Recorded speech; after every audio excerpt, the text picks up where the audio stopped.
কোরআনুল করিম ৬৩ নম্বর সূরা মুনাফিকুনের ধারাবাহিক আলোচনার আজকে শেষ পর্ব বন্ধুগণ। এর আগে আপনারা ৩টি পর্ব শুনেছেন।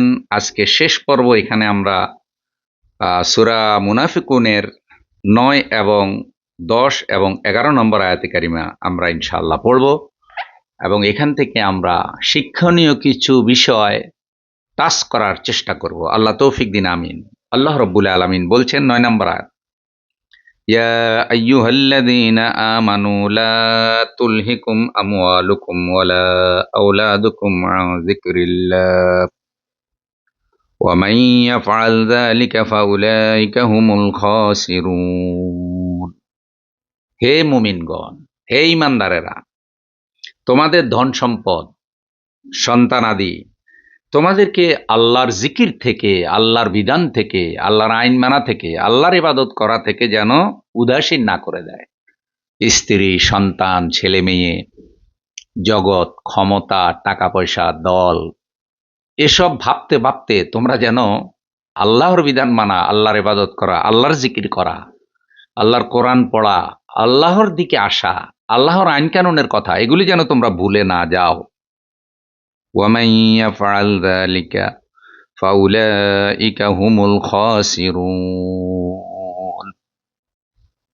যারা এইরূপ করবে, যারা এভাবে ভুলে যাবে, যারা এরূপ করবে তারা ক্ষতিগ্রস্ত হবে।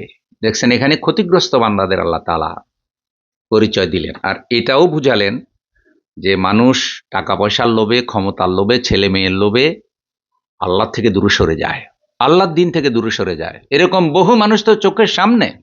বরং এইসব দুনিয়াদাররা দিনদারদেরকে মাঝে মধ্যে আপ্যায়ন করলে, সুযোগ সুবিধা নিয়ে, ওই দিনদাররা যাদের দায়িত্ব ছিল দিনকে বিজয়ী করা, রাষ্ট্রীয় পর্যায়ে দিনকে কায়েম করে দেওয়া, তারা ওই দুনিয়াদারদের একটু সুযোগ সুবিধা পেলে দুনিয়াদারদের প্রতি খুব খুশি হয়ে যায়, মনের সুখে তাদের জন্য দোয়া করতে পারে থাকে। এমন তো আমরা দেখি। আল্লাহ তাআলা এর পরের আয়াতে বলছেন, وأنفقوا مما رزقناكم من قبل أن يأتي أحدكم الموت فيقول رب لولا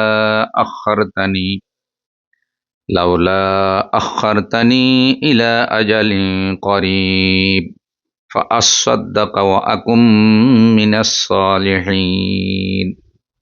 আর আমি তোমাদেরকে যে রিজিক দিয়েছি, যে সম্পদ দিয়েছি, কারো মৃত্যু আসার আগেই তোমরা তার থেকে আল্লাহর পথে খরচ করো, দ্বীনের পথে খরচ করো, ব্যয় করো। কেননা মৃত্যু যখন এসে যাবে আর পরকালে যখন চলে যাবে, তখন বলবে, আল্লাহ আমাকে যদি তুমি আরো একটু অল্প সময় দিতে, আমাকে যদি আরো একটু সময় দিতে, তাহলে আমি সাদাকা করতাম, দান করতাম, এবং আমি ভালো লোকদের অন্তর্ভুক্ত হয়ে যেতাম। ও আকুম মিনাস সালেহিন, সন্ত্রাস করতাম না, চাঁদাবাজি করতাম না, দুর্নীতি করতাম না, টাকা পয়সা চুরি করতাম না। এই যে তোমার আল্লাহর আইন, তোমার বিধানের যারা বিরোধিতা করে, আমি তাদের মধ্যে গণ্য হতাম না। সংবিধান, গঠনতন্ত্র, আইন কানুন সব তোমার কোরআন অনুযায়ী বানাই ফেলতাম। আল্লাহ একটু সুযোগ দাও। এখন আখেরাতে এসে তো বুঝলাম যে আসলে তুমি আছো, তোমার আইন কানুনও পৃথিবীতে ছিল, বুঝি নাই, আবার একটু পাঠাও। আফসোস করবে আর বলবে, সুযোগ আর হবে না। এখন আল্লাহর আইনের কথা বললে তেড়ে আসে, ইসলামী সংস্কৃতির কথা বললে তেড়ে আসে।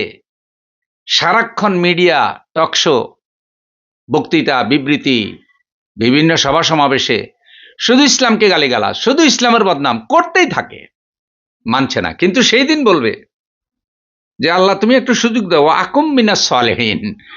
এবার যদি আমি পৃথিবীতে যাইতে পারি, খুব বড় নেককার হয়ে যাব, আল্লাহওয়ালা হয়ে যাব। কিন্তু আর আসার কোনো সুযোগ নাই। শেষ আয়াত যেটা আল্লাহ বলছেন, ওয়ালাই ইউআখিরাল্লাহু নাফসান ইযা জাআ আজালুহা আল্লাহু খাবীরুম বিমা তা'মালুন। আজকে তারাবিতে কিন্তু এই সূরাটা তেলাওয়াত হয়েছে ভাই। এই কথাগুলি কিন্তু যারা খতমে তারাবি পড়ে তারা শুনেছে, কিন্তু তাদের মধ্যে কি এক জাররা পরিমাণ কোরআন কোনো তাসির করে? যারা খতমে তারাবি শুনে তাদের মধ্যে বহু লোক আছে যারা আল্লাহর আইন মানার কোনো প্রয়োজন অনুভব করে না, কোনো প্রয়োজন অনুভব করে না। কোরআনের আইন কানুন মানার কোনো প্রয়োজন অনুভব করে না। মসজিদ থেকে বের হয়েই কোরআনের আইনের বিরোধিতা শুরু করে দেয়। আল্লাহ বলছেন, আর যখন কারো মৃত্যুর সময় চলে আসে, এক মুহূর্ত আল্লাহ সময় দেন না।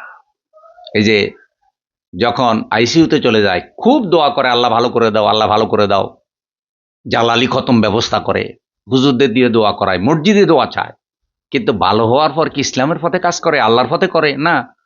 আল্লাহর দয়ায়, আল্লাহর করুণায় যদি সে একটু সুযোগ পেয়ে যায়, তখন সে এক মুহূর্ত আর আল্লাহর পথে ব্যয় করে না, আল্লাহর কথা মনে হয় না। আল্লাহু খাবীরুম বিমা তা'মালুন।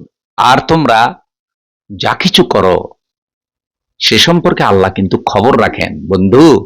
তাই আসুন, কোন রকমের ছল চাতুরের আশ্রয় নেবেন না আল্লাহর আইনের বিরুদ্ধে, আল্লাহর কোরআনের বিধিবিধানের বিরুদ্ধে কোনো ছল চাতুরের আশ্রয় নিলে চলবে না। আল্লাহ আমাদেরকে ইখলাসের সাথে আল্লাহর দ্বীনকে বিজয়ী করার জন্য কাজ করার তৌফিক দান করুন। আমিন।